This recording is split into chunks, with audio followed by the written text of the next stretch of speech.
Donc, je travaille, donc je suis un expérimentateur et à la fin, mes résultats, mes données sont des films, des séquences d'images.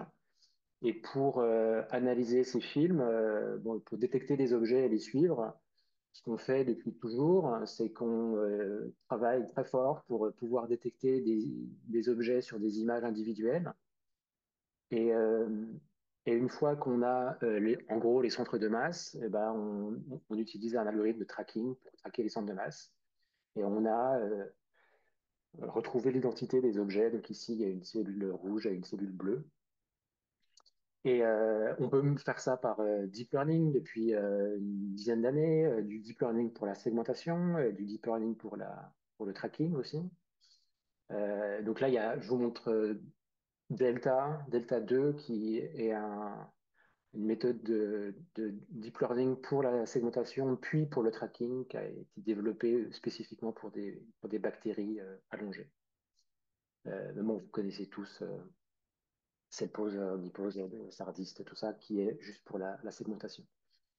J'ai retrouvé il y a quelques semaines ce papier historique qui date de 2012 sur ImageNet, qui est cité 130 000 fois euh, et qui a valu à Geoffrey Hinton le prix Nobel récemment pour ça et bien d'autres choses. Donc c'est un algorithme de classification par deep learning.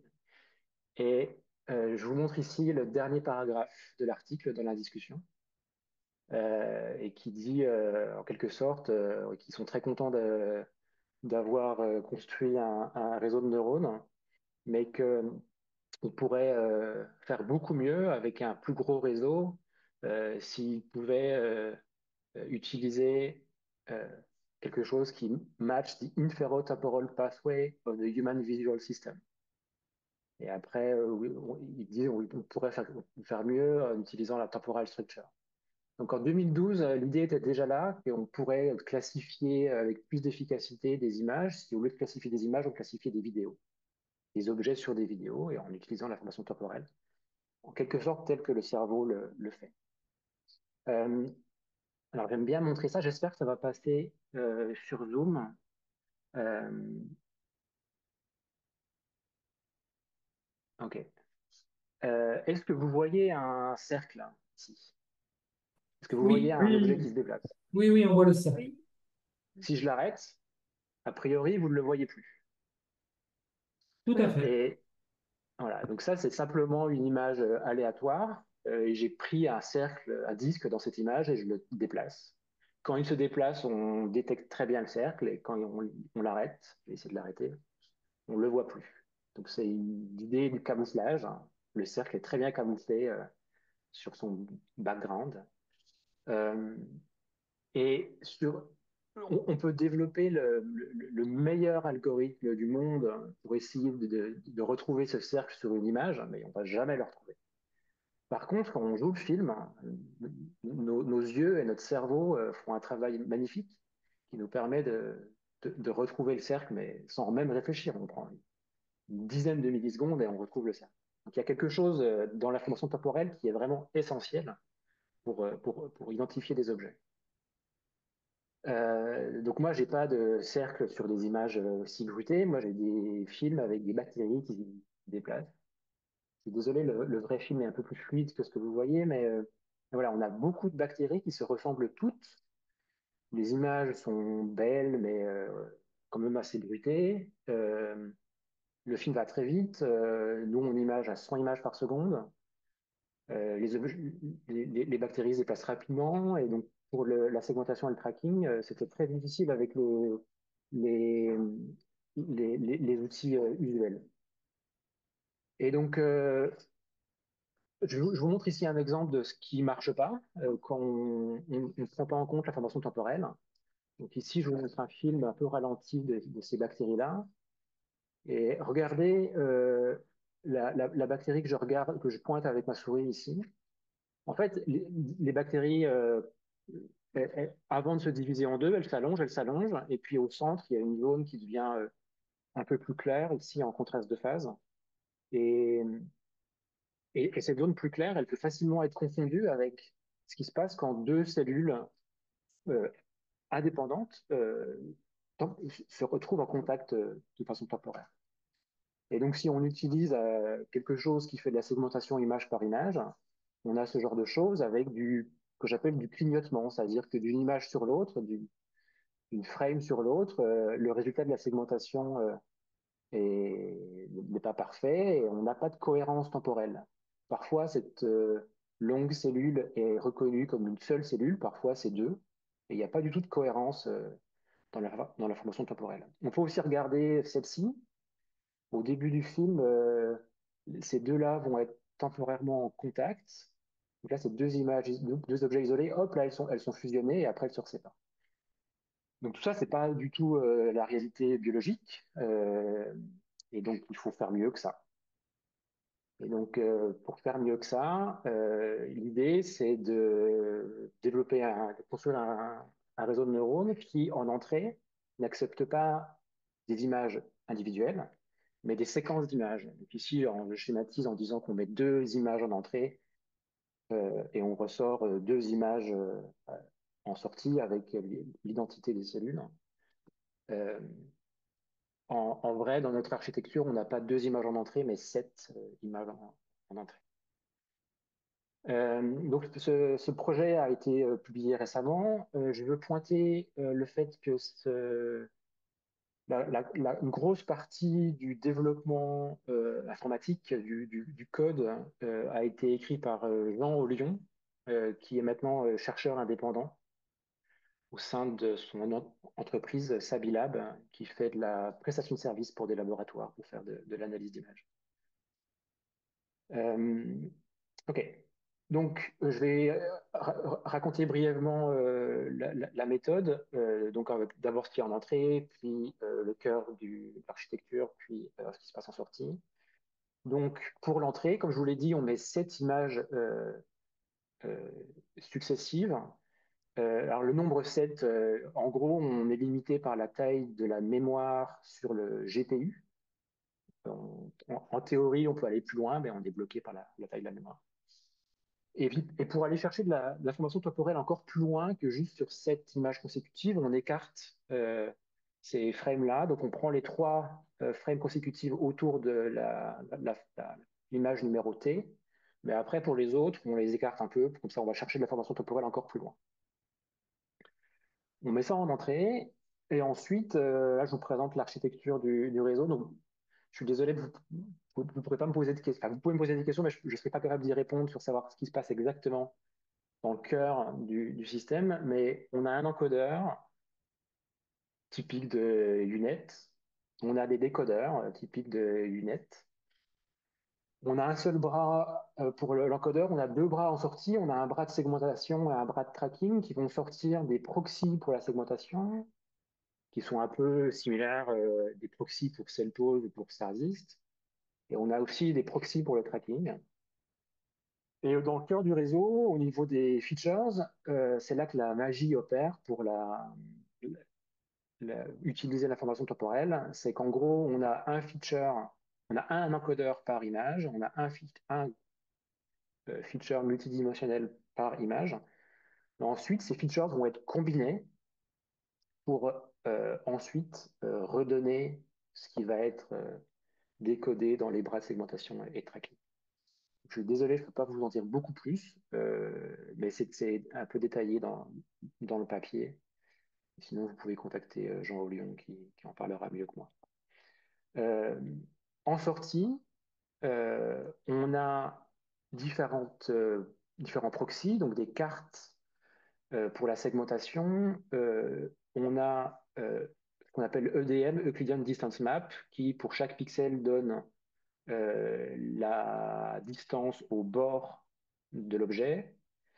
Et puis le GDCM, Geodesic Distance to Center Map, qui donne, j'ai des détails ici, donc ça c'est l'EDM.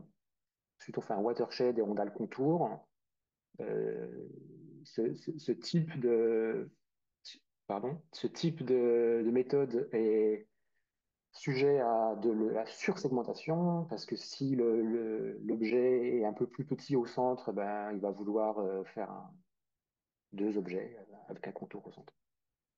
Donc on combine ça avec ce qu'on appelle les GDCM, Geodesic Distance to Center Map, qui est la distance au centre de masse de l'objet que le réseau de neurones va apprendre à ressortir, à prédire.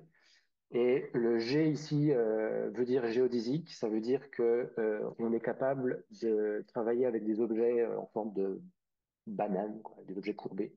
Donc c'est pas juste le centre de masse, parce que le centre de masse peut se retrouver à l'extérieur de l'objet.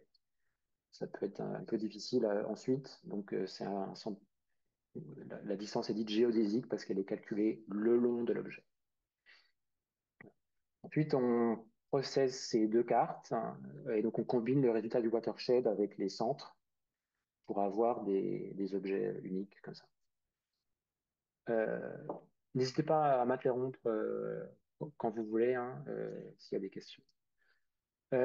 Ensuite, pour le tracking, eh ben, les proxys de tracking sont des sortes de flux optiques qui sont prédits, donc des déplacements horizontaux et verticaux. Et comme on a les objets, leurs déplacements, et ça veut dire que le tracking est immédiat.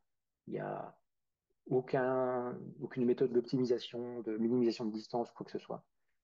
On a juste les objets, on les déplace par le déplacement prédit et on regarde sur quel objet ça retombe et on crée les liens de cette manière-là.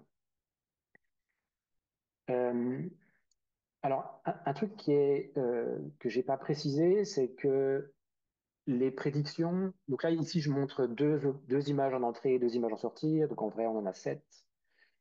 Par contre, on fait les prédictions dans le sens t vers t plus 1 et aussi dans le sens t plus 1 vers t pour plus de consistance. Et c'est très utile pour le tracking parce qu'on peut faire quand un objet reste un objet simple, bon, bah, le tracking est immédiat.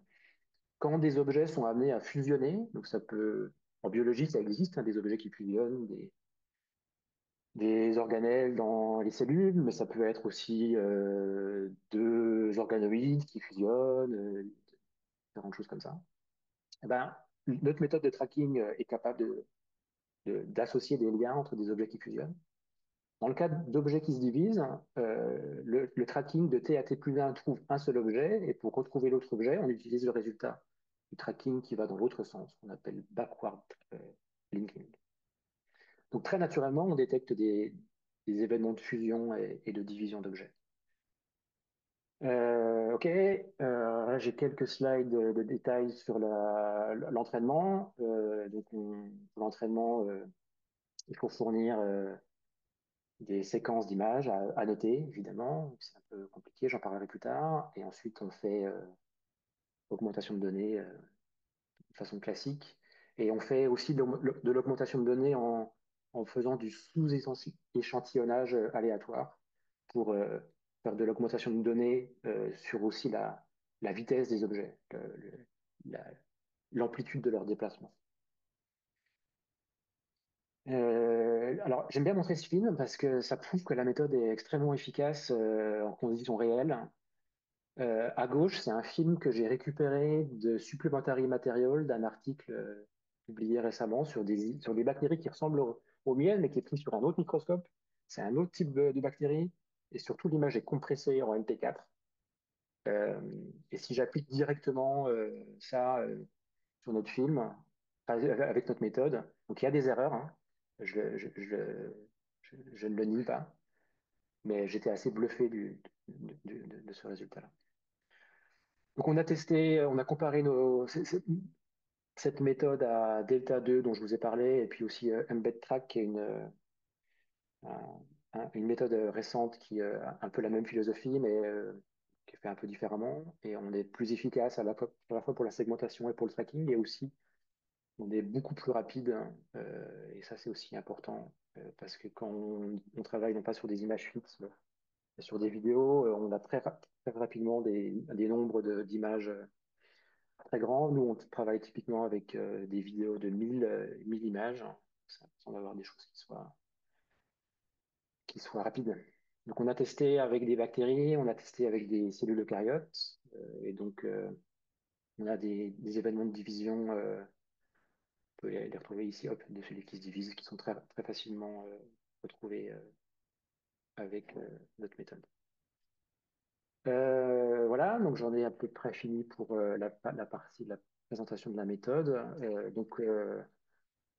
Utiliser la formation temporelle rend la segmentation extrêmement efficace et le tracking également. Il y a quelque chose dont je n'ai pas parlé, c'est que euh, on est robuste aux erreurs de segmentation, c'est-à-dire que si malgré tout il y a des erreurs de segmentation, il y en a tellement peu qu'on est capable de les corriger en post-processing. C'est-à-dire que si deux cellules sont détectées comme des événements uniques pendant tout le film et que pendant une frame, elles sont fusionnées et ensuite elles sont à nouveau séparées, c'est que c'était manifestement une erreur. Et il y en a tellement peu qu'on a développé aussi un algorithme pour corriger ces erreurs-là. Quelques mots sur les détails techniques, mais je vais présenter le tutoriel tout de suite. Euh, Tout vit à l'intérieur d'un plugin Imagy, qui s'appelle Backman, qui permet de préparer les ensembles d'entraînement, de faire l'entraînement sur Imagy et les prédictions. Les fichiers de poids sont évidemment transférables. Voilà. Et dans les extensions, évidemment, l'extension au 3D, la principale limite, c'est la gestion de la mémoire. Donc, il va falloir travailler fort pour dépasser ses limites. Une autre limite, c'est la définition, la génération des ensembles d'entraînement en 3D, mais je vais vous montrer qu'on a quelques outils pour nous aider pour ça. Et puis, on n'a pas encore testé, mais on pense que ça fonctionne aussi sur des images de molécules uniques. On a juste accès à la PSF. Euh, ok, alors juste avant de passer au tutoriel, je vais vous montrer quand même l'architecture générale. Euh, je vois qu'il y a une question. Avez-vous testé Elephant basé sur du deep learning aussi, mais qui s'entraîne non pas à segmenter, mais à détecter des cellules bactéries comme des particules et à les linker? Tout, tout, tout. Alors, on a vu Elephant. Euh, Mon collaborateur Jean Ollion a regardé de plus près. Euh, on n'a pas comparé sur nos images et on n'a pas regardé de très près, mais on sait que ça existe. Voilà, je ne peux pas vous en dire beaucoup plus que ça pour l'instant. Donc voilà Euh, l'architecture. j'ai une Ouais, une autre question, question? Ouais, merci. ouais, Dans la slide avant, tu dis que l'aspect temporel renforce énormément la segmentation. Est-ce que vous ouais. avez essayé sur des images fixes, de cellules fixées qui ne vont pas bouger, de prendre un tout petit time-lapse de 5 6 images pour voir si ça pouvait améliorer une segmentation ou pas? C'est une très bonne idée. On l'a pas testé. Euh, En quelque sorte, c'est juste jouer avec le bruit du capteur. C'est-à-dire, ouais. En fait, moi, ce que je me dis aussi, c'est prendre quelques images juste en jouant avec le Z sur sur la vis du microscope. Ça peut sans Le doute. Z, le bruit du capteur, justement, tu prends celle pose 3, te fais une stratégie de débruitage pour favoriser la segmentation. Oui, oui, oui. Ben, toi, tu demandes de faire un petit Ouais, film que tu ouais, n'aurais pas à débruiter, mais tu jouerais sur l'aspect temporel. C'est ouais, ouais. Oui, oui, c'est quelque chose qu'il faut qu'on teste, effectivement. C'est une très bonne suggestion. Merci. Je peux me permettre aussi, Maxime? Oui, oui, bien sûr. Merci.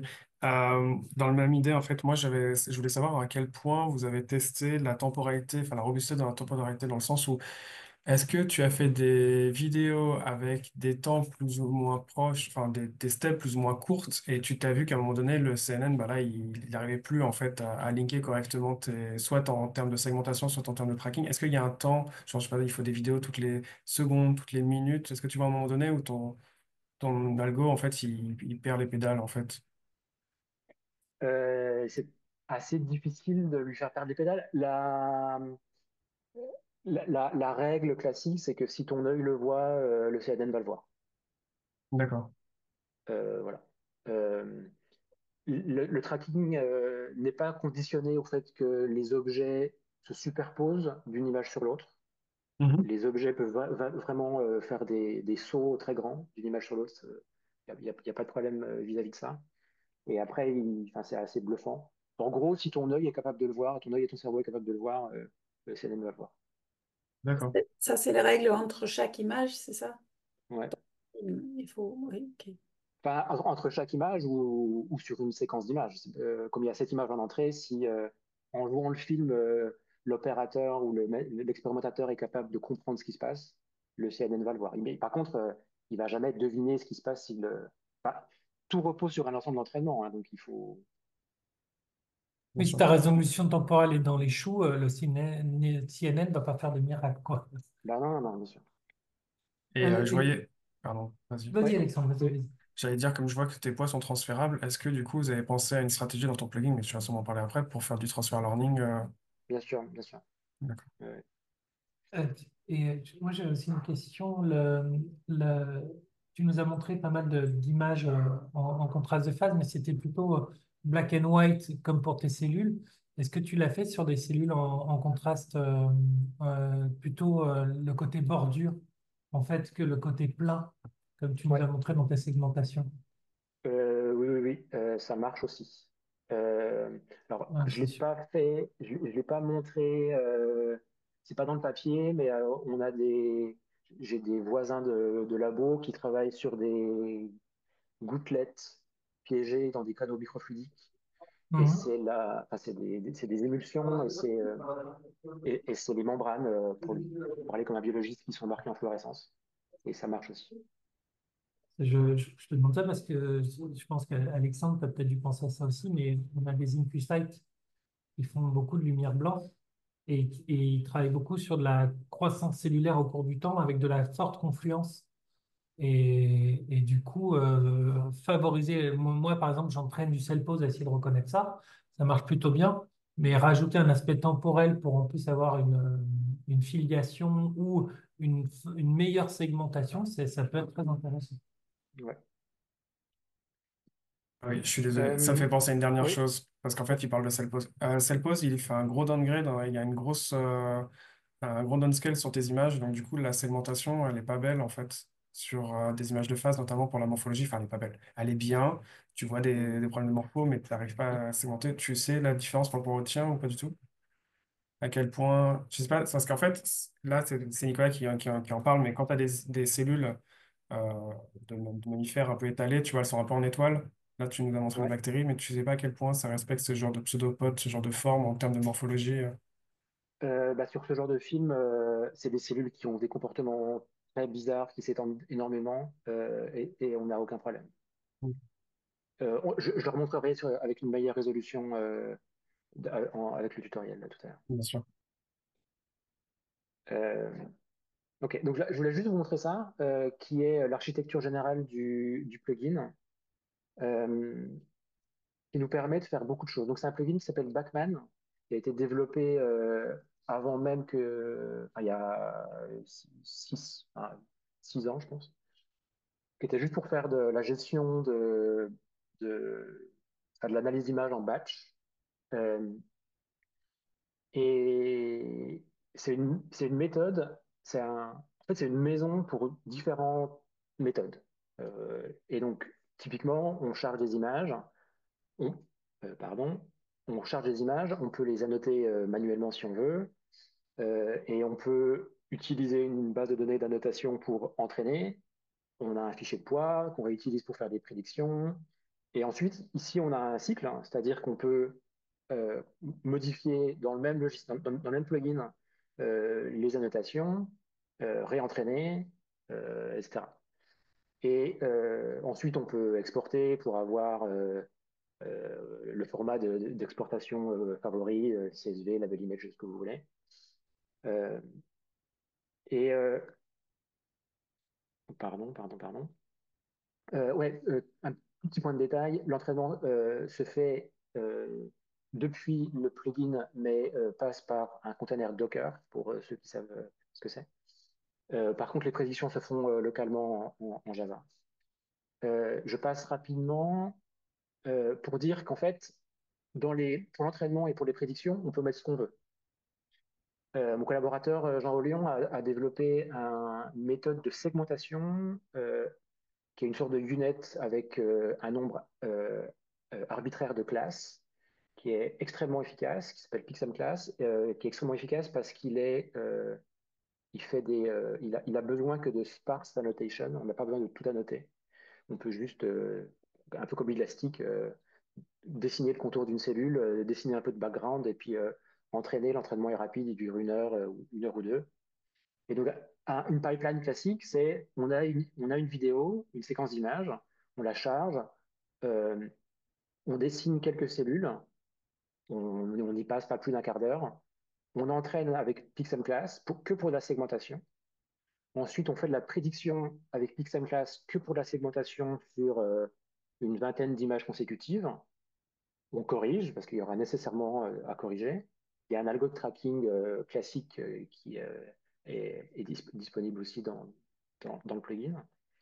Et ensuite, on peut cette fois-ci entraîner, mais non plus avec PixemClass, mais avec BisNet 2D.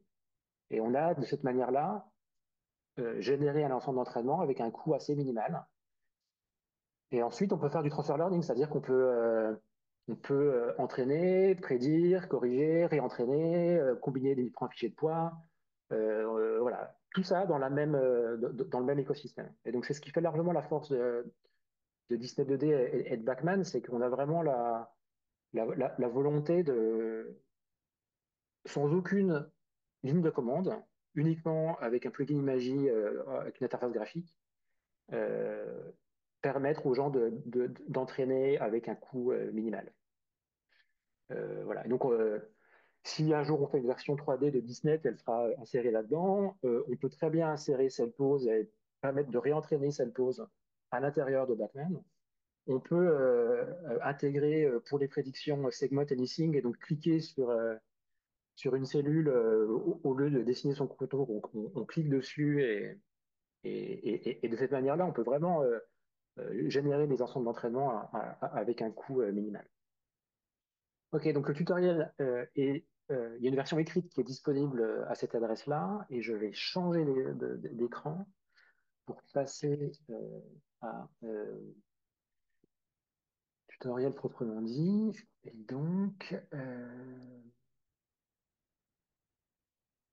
ok. Donc, normalement, vous voyez mon écran. Oui, on le voit bien. Voilà.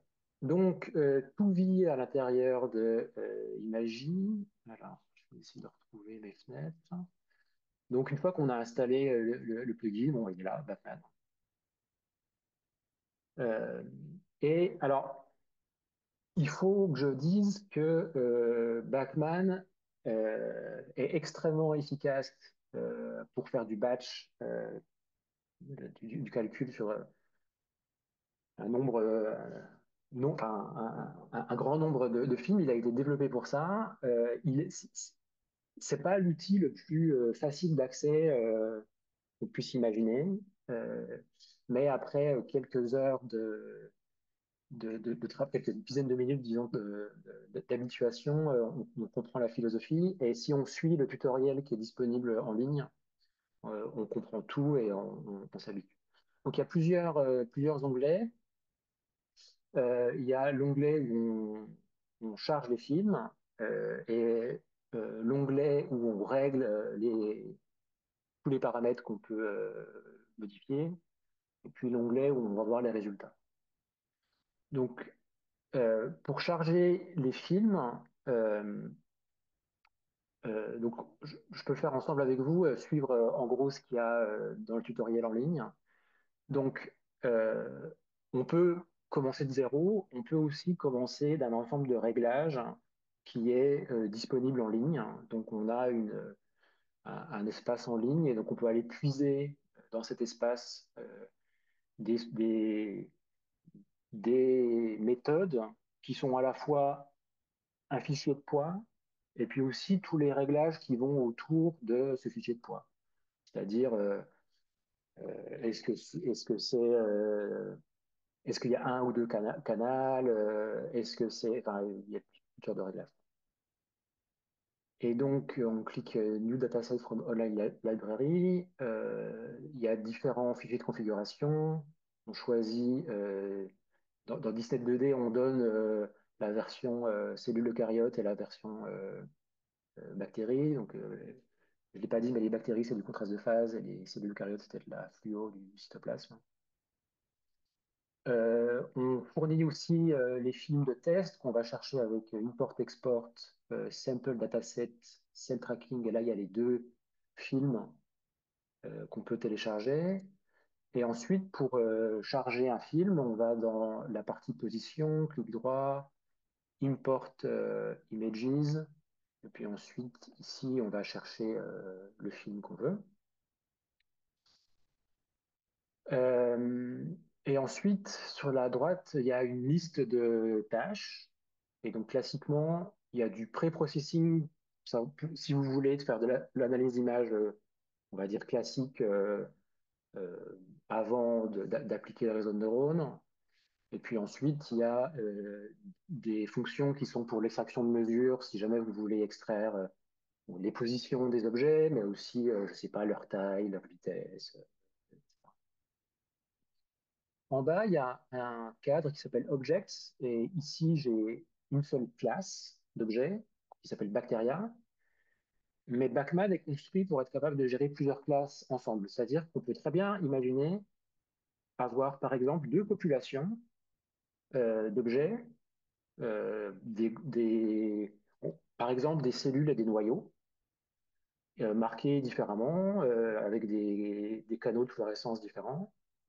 Et puis, on va avoir un réseau de neurones qui fait son travail sur un canal pour obtenir le contour des cellules, et puis un autre réseau de neurones qui va faire son travail pour obtenir les noyaux, et on va avoir différentes classes qui coexistent sur les images. Mais bon, dans ce tutoriel, on n'a qu'une seule classe. Ensuite, dans l'onglet configuration, donc on a accès à tous les paramètres. Le fichier de poids est caché ici. Il va être téléchargé automatiquement si vous suivez le tutoriel depuis le serveur. Et après, il y a quelques paramètres pour la segmentation et le tracking qui est pour la gestion des proxys. C'est-à-dire qu'on peut modifier à quel niveau on seuil différentes choses. Mais les réglages par défaut fonctionnent très bien. Euh, voilà. Et ensuite, on revient ici, on choisit le film qu'on veut analyser, on clique sur Run Selected Tasks. Donc moi, j'ai pardon. Donc là, il a fait un measurement parce que j'avais choisi measurement. Je reviens sur Segment and Track. Je fais Run. Donc moi, j'ai plutôt un gros ordi avec une très grosse carte graphique. Et donc, le calcul est très rapide. Ça va me prendre une dizaine de secondes. Sur, Si vous ne voulez pas vous embêter à installer CUDA, etc. sur votre ordinateur, si vous faites le travail sur le CPU avec les films qu'on fournit, les calculs se font sur une durée de l'ordre de 2 à 3 minutes, je crois. Donc voilà, il a terminé. Là, on va dans Data Browsing. Donc là, on a notre film. J'espère que vous me voyez encore. Euh, Oui, on Clic voit tout très droit, bien. Open Hyperstack Bacteria. Et donc là, on a les images. Donc ça, c'est les résultats. Donc ici, tout est en violet parce qu'il y a deux modes de visualisation des résultats. Il y a un mode dit objet et un mode dit track.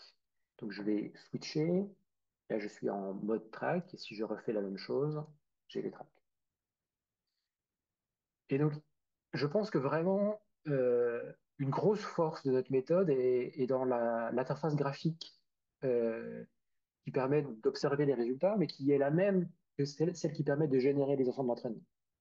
Donc, je vais vous faire une petite démonstration de ce qu'on peut faire. Donc, déjà, moi, j'aime bien faire ce genre de choses. Je choisis une ligne et il affiche les objets sur la ligne. Bon, c'est un petit gadget, mais ça montre que c'est très fluide. Euh, et ensuite, Donc je vais choisir, on va dire, un objet, celui-là. Je vais choisir un rectangle et ensuite il y a un petit raccourci qui est Shift Control.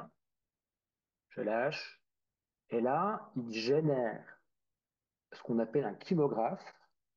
Donc il superpose, enfin il affiche la section de l'image sur ce petit rectangle côte à côte sur toutes les frames. Donc là j'ai ma cellule qui donc c'est l'axe horizontal ici c'est le temps. Et donc là, ça aussi, c'est interactif. Je peux choisir la cellule que je veux. Et donc, ici, on peut corriger. Donc, imaginons qu'il ait fait une erreur et qu'en fait, ça, c'est pas une cellule, mais deux cellules. Je dessine et je peux diviser cette cellule-là en deux. Et si je reclique ici, vous voyez qu'il crée des liens. Donc, en fait, j'ai divisé cette cellule en deux, mais il conserve le lignage. C'est-à-dire qu'il n'a pas coupé, il a pas séparé, il n'y a pas une traque d'un côté, puis une traque de l'autre. Et ça veut dire que si je dis, en fait, ces deux objets-là, c'est le même objet, ils refusionnent, et tout de suite, ils retractent tout seul automatiquement. Donc ça, c'est une énorme force de Bachmann, qui est indépendante de la méthode, indépendante de Disney 2D, mais qui est une force vraiment incroyable pour générer l'ensemble d'entraînement, qui est souvent le facteur limitant pour l'utilisation de ces méthodes. Donc là, je vous ai montré un tout petit exemple de on découpe, on refusionne.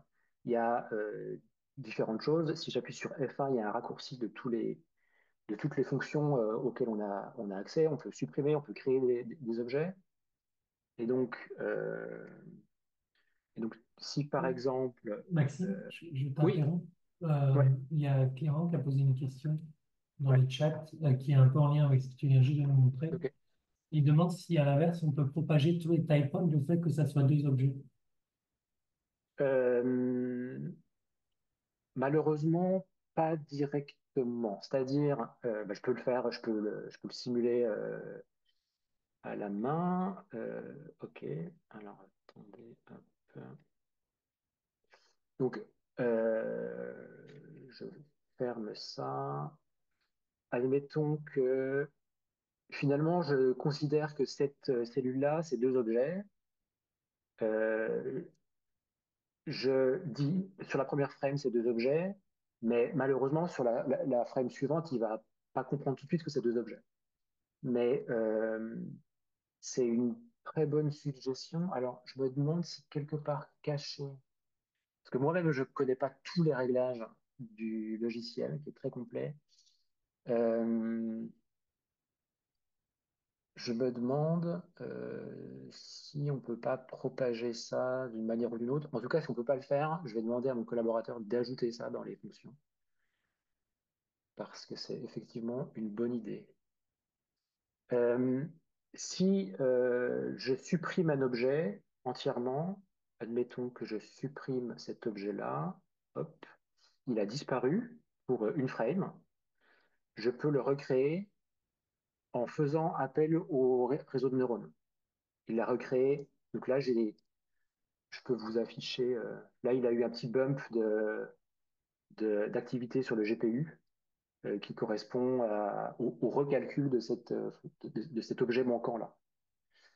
Euh, donc on peut s'amuser à combiner plein de choses, c'est-à-dire qu'on peut supprimer on peut supprimer la track en entier, recliquer, utiliser une autre fonction d'analyse d'image qui permette de redétecter cet objet, utiliser ça comme seed pour refaire le calcul sur le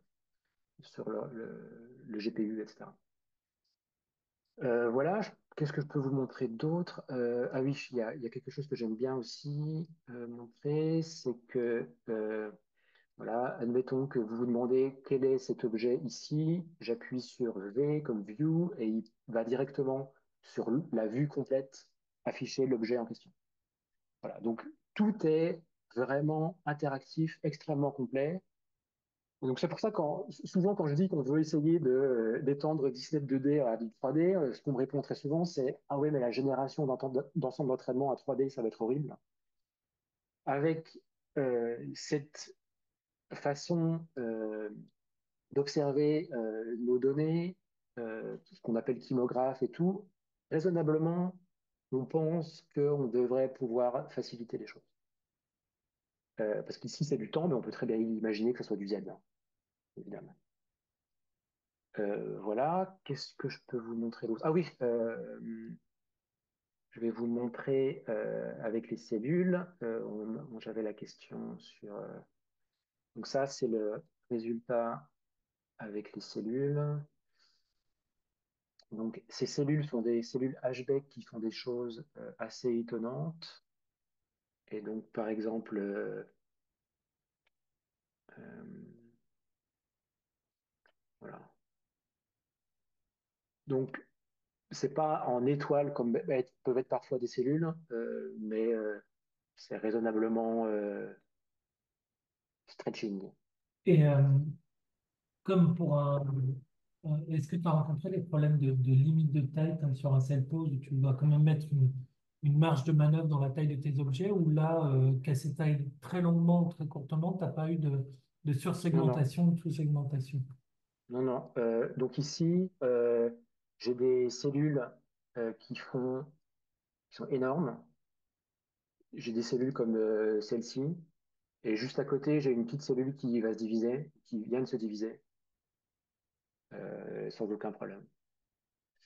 Et à propos de division, et donc l'événement de division qui est ici, donc l'événement de division qui est là.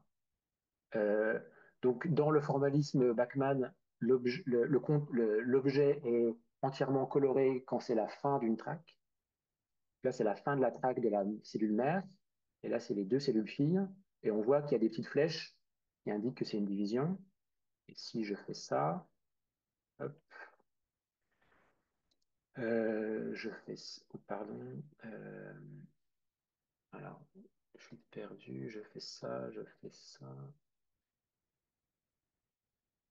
Hop, et là, il affiche où c'est. Hop, et donc là, c'est la division qui est là. Et donc, ça veut dire que quand j'exporte dans ma table CSV, l'événement de division, il est codé aussi. On sait que cette cellule-là, sa mère, c'est celle-là. Et cette cellule-là, on sait que ces deux filles, ce sont celles-là. Et donc, on peut reconstruire les lignages de façon complètement fluide de cette manière. Voilà. Et puis, ce que je voulais aussi vous montrer pour terminer, euh, c'est c'est pour Pixem Class. Donc, pour une collaboration, j'ai voulu, enfin, on m'a demandé des conseils pour euh, euh, segmenter des objets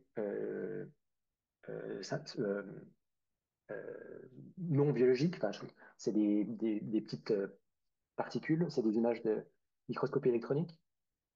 Et donc ici, donc ça n'utilise pas Display 2D, c'est juste de la segmentation, c'est pour Pixem Class. Et donc la méthode, c'est de dessiner le contour, qui est ici en vert. Donc j'ai dessiné le contour pour, je sais pas, une cinquantaine de particules. Ensuite, automatiquement, enfin, il y a une méthode pour qu'ils remplissent les contours, c'est les objets roses. Puis j'ai aussi ensuite dessiné les zones jaunes pour le background. Voilà. Et j'ai lancé l'entraînement. Donc pour l'entraînement, on rajoute un onglet. Et donc là, on a l'entraînement.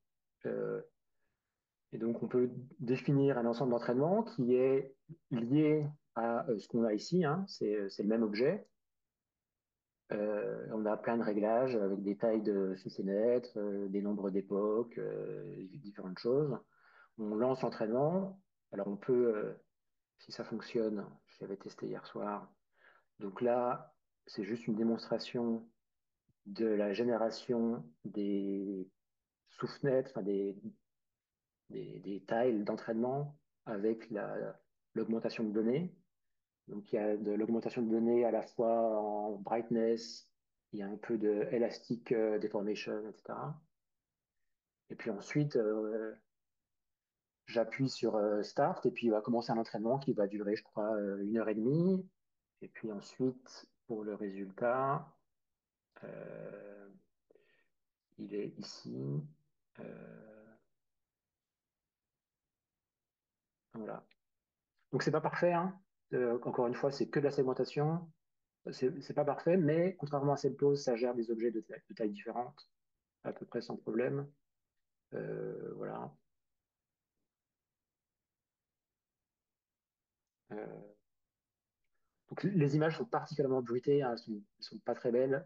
Des images de biologie typiques, surtout en fluorescence, sont souvent meilleures que ça. Mais voilà. Donc ça, c'est vraiment pour générer ça. Le coût humain est de, on va dire, 15 minutes pour dessiner. Le coût de calcul est de 1h30 pour entraîner. Et ensuite, on a un modèle qui est raisonnablement bon. Et ensuite, on peut itérer. Euh, et c'est exactement comme ça qu'on a généré les données d'entraînement pour 17-2D. C'est-à-dire qu'on a d'abord fait la segmentation avec Pixelclass. On a prédit, traqué, corrigé et entraîné avec 17-2D. Voilà, donc je vous ai montré en gros une diversité de tout ce qu'on peut faire à la fois avec 17-2D, mais surtout avec Backman, l'interface graphique. Voilà, je peux répondre J'ai à une votre petite question. question, Maxime. Dans dans l'entraînement de ton jeu de données, bon, tu dois sûrement, tu peux sortir les poids. Je pense que tu as les courbes de l'os qui sont. Mhm. Mais en gros, est-ce que tu as tout un aspect métrique avec, par exemple, pour ta segmentation, un recall et imprécision, un insertion over union? Est-ce que tu as cet aspect métrique ou est-ce que c'est à toi de le faire après? Alors, c'est en cours. Donc, quand on définit les ensembles d'entraînement, c'est dans dataset list, et on peut lui dire est-ce que ce dataset est utilisé pour l'entraînement, pour le test, pour le calcul de la loss, pour Mhm. l'évaluation, et donc pour le calcul des métriques. Et donc, c'est work in progress. C'est quelque chose qu'on n'a pas utilisé de façon courante pour nous, notre entraînement, quand on a entraîné nos modèles, mais c'est quelque chose qui est en train d'être ajouté. Voilà. OK.